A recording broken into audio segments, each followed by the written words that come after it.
This week's band's first single was Step On, a track which kick-started the Manchester music scene in the late 80s. The haircuts, the baggy clothes, the fusion of dance music and rock music was all down to them. In 1993, the Happy Mondays split, but Shaun Ryder and Bez stayed together, firstly forming Black Grape, and then going on to reform the Mondays. Shaun and Bez, thanks for joining us here today. Well, hello. Hello. It seemed in the late 80s that Manchester, or Madchester, was the place to be. Bands like Stone Roses, In Spiral Carpets, Lolly, 808 State, they were all creating a very new musical scene. It must have been a very exciting time. Moved the monkey man is an oatmeal flapjack, innit? All right, we're cracking, mate. Manchester were really happening. You know, rationing stopped. They started building indoor toilets. It were mad. You're also credited with pioneering the baggy look. How did that come about? Pie in the sky and it hit me in the eye. I'm sorry? Oh, the baggy thing was pure floke. I couldn't afford to get a haircut, so I let it grow long. Right, but how about the clothes? Well, it was baggy because it was my dad's and he's quite fat. Right, but the Happy Mondays sound was very new, wasn't it? This fusion of dance music and guitar music. No, we got that off New Order. But no one had a full-time dancer in the band like you had with Bez. Yeah, but he's my mate, isn't he? Yes, but I am also a fully trained professional dancer. I trained at the Ramhurst School. Let's not forget that. I was in the year above Darcy Bustle. But I'm also proficient in jazz dance, jazz contemporary, which is a little funkier than straight down the line jazz, more movement in the pelvis, looser in the arms. And I also do jazz rock, which is very now, very with it, very much the in thing. Howard Jones. Sorry? Howard Jones. Well, he had that guy in chains following him around doing mime.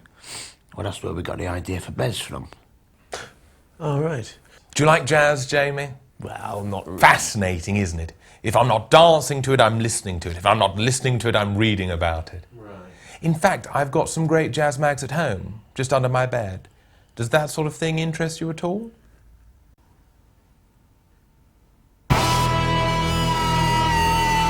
Before the Mondays took off, you were living in a council flat claiming dole. How did fame affect you? Oh, it was incredible. All those leg warmers, the rivalry between Bruno and Swarovski, and I still think that song High Fidelity is a classic. No, I mean fame. Oh, the original film as opposed to the spin-off series. Yes, it's darker, it's grittier, but it's got the same Leroy. No, I'm talking about being famous. How did being famous affect you? I bought a castle, I married a cat and tried to flood the city of Liverpool. I must admit, after that, I did lose control a bit when they found me in Rumbelows eating a plug. But I mean, that happens to us all, though, doesn't it, in the public eye? I bet you've done some pretty nutty things since you've been on the box, Jamie. Ah, oh yeah. Yeah. In 1997, in fact, I got roaringly drunk. You should have been there. Peter Simon was there, Andy Crane, Oates the Aardvark. I had 2, maybe 3 pints of beer, so I know exactly what you're talking about. In fact, maybe we should all go out one night. Tell you what, Andy Pease is having one of his fondue nights on Thursday. Probably go until about 11 o'clock. What, you mean you meet up afterwards? What, a weeknight? Yeah. I have to check with Mum. All was going well with the Happy Mondays until you went to Jamaica to record the album Yes Please. There are a lot of rumours about what went on there, tales of sort of rock and roll excess. Can you tell us what really happened? Yes, there is a lot of rhubarb talked about this, pardon my French. Yeah, Bez is right. All we want to do is set the record straight. Well, now's your chance. Why did the record take 2 years to make? Well, Tony Wilson, the boss at Factory Records, thought it would be a good idea for us to clear our heads and get out of Manchester, you know, away from all the fancy and the boing. The double cupboards. I'm sorry, I don't... The drugs. Oh. So, we all got on a plane to Jamaica. So far, so good. Well, we didn't actually arrive until 3, so we thought, we're not going to start working today, we've just got here. The next day, we wanted to explore the hotel complex a bit. It was actually very nice, had 2 restaurants. Well, one was more of a breakfast bar. The third day, we took a trip. Ah, what acid? No, a trip to the local village to see how coconuts were grown. Basically, you saw the locals climbing trees and picking coconuts. It was actually very interesting. Coconuts, naughty like a nutman, Coco Jumbo. The fourth day, we were invited out by a very nice couple we'd met on the coconut trip, Jean and Tony. He was a prison warder. She worked part-time in a dental practice. They'd hired a pedalo. Jean had sprained her ankle and they had a spare place, so I went off with Tony and Sean very kindly stayed back at the hotel and kept Jean company. We played Scrabble. Now, I know we had a multi-million-pound record deal, but the day after was Jean and Tony's last day. So we all went out to this fantastic fish restaurant and they had these little men who played music. Oh, just fabulous.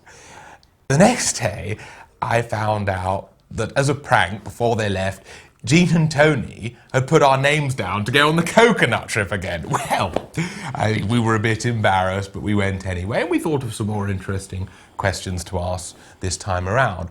The next day I woke up, I felt absolutely awful. It turned out I'd eaten too many coconuts, so that was another day lost. Sean very kindly stayed back at the hotel and kept me company. We played Scrabble. The next day I woke up, I felt much better, so we went to the local market and bought some lovely little model elephants made of bamboo. And then that evening, me and Sean thought it'd be nice to start taking copious amounts of drink and drugs. And 2 years later, somebody said, "Can we have the album now, please?" And apparently I shit on the floor and said, "Release that." So yes, there were some delays. Now, the Happy Mondays split in 1993, and it was 3 years until Black Grape came along with the hit single Reverend Black Grape. What did you get up to in those intervening years? Well, I just assumed the pop scene was over for me, but I wasn't particularly bothered because I'd always hoped the Happy Mondays would be a springboard to my first love, musical theatre. Really? Oh yes, and I went up for a lot of auditions. I got recalled for Phantom, but I just couldn't get the old Betty voice. Then I heard they were casting New Jews for Fiddler, but nothing. It seems it's not what you know, it's who you know. And unless you know Cameron McIntosh, you can forget it, dear. Then, after bloody years of bloody struggling, I was offered understudy to Wayne Sleep in a touring production of The Hot Shoe Show. When, wouldn't you know, the call came through, "Get yourself down to Pineapple, Black Grape want to meet you." Typical. It's either feast or famine. How about you, Sean?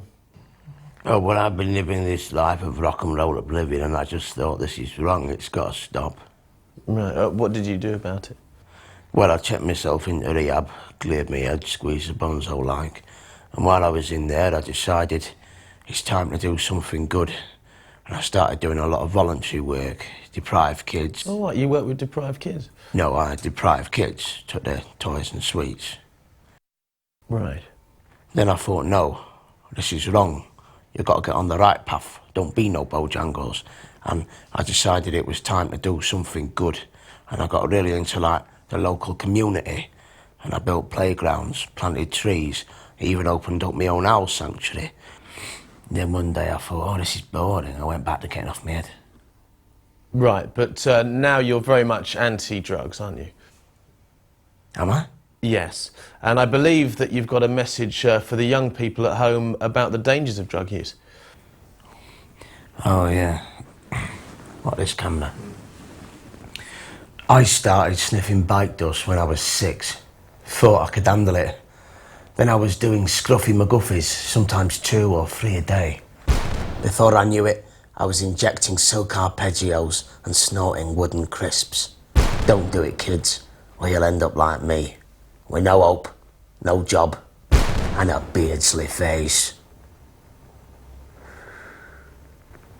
Black Grape's biggest hit was England's Irie, a football song that you recorded with Joe Strummer from The Clash and the comedian Keith Allen. Keith's a bit of an enigma, isn't he? Very shy, private man. You never see him on anything. What's he like in real life? Well, they'll push and pull. Yeah. What is your carrier? A shuttle pigeon? A ming and a mong? He's boom shakalak to the boom shakalak. Moose is the goose. Sorry, I don't quite follow you. He's a sucky, not a chewy. He phones home. He's Shaggy, yeah? He's Ratty Paxton's toasted sandwich. No, you've lost me. He cries freedom, and he don't need no ironing board to sherbet the Herbert. What more can I say? He's eggy bread. Where does this strange language come from, Sean? It's very queer. What do you mean? Hey, stop twisting my melon, man. There it is again. He's twisting my melon, man. Yeah, but what does it mean exactly? It means what I said. It means he's got my melon in his pocket and he keeps twisting it. I'm terribly sorry. I don't know what came over me. Oh, how embarrassing. Call the cops. Black Grape split up, you reformed the Happy Mondays. What's next for Sean Ryder? Ain't got a clue, mate. Totally f***ed. Right, you've always got your column in the Sunday Sport, though. Not anymore, mate. Right, well, you could always go back to the Owl Sanctuary. Can't, mate. I'm blacklisted. I'm not allowed within a 5-mile radius of any winged creature. Still, good luck with everything. Want to buy a car stereo, mate? I think you're forgetting something, Sean. Hey? Well, we've got a new single coming out. Oh, yeah. Well, it's not really my cup of tea. It's a new direction for the Happy Mondays. Like I say, I wouldn't have picked this one for the new single as such, but... Trust me, darling, it's a showstopper.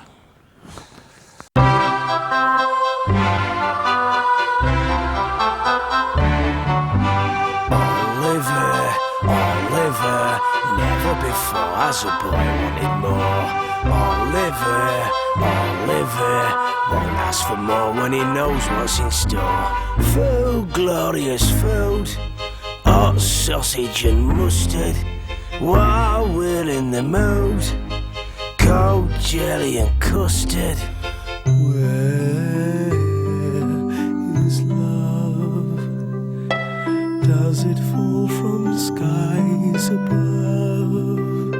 Sorry.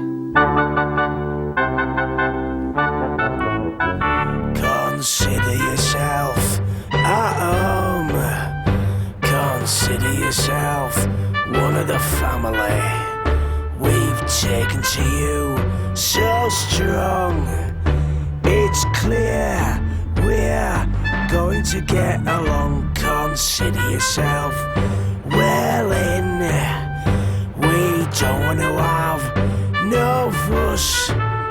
So after some consideration we can stay. Consider yourself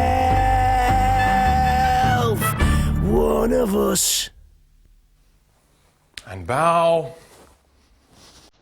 and curtain, and off.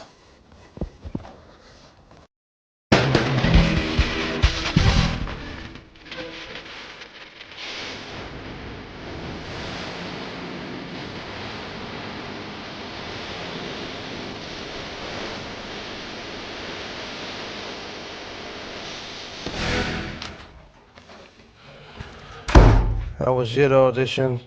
It was only bloody starlight, wasn't it?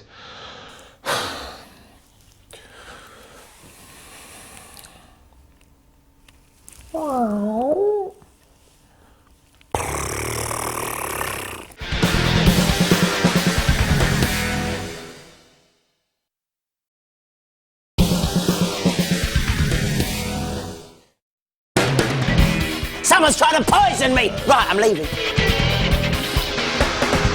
He's quite a naughty character. It's all thanks to those guys from the Fizz that I am where I am today.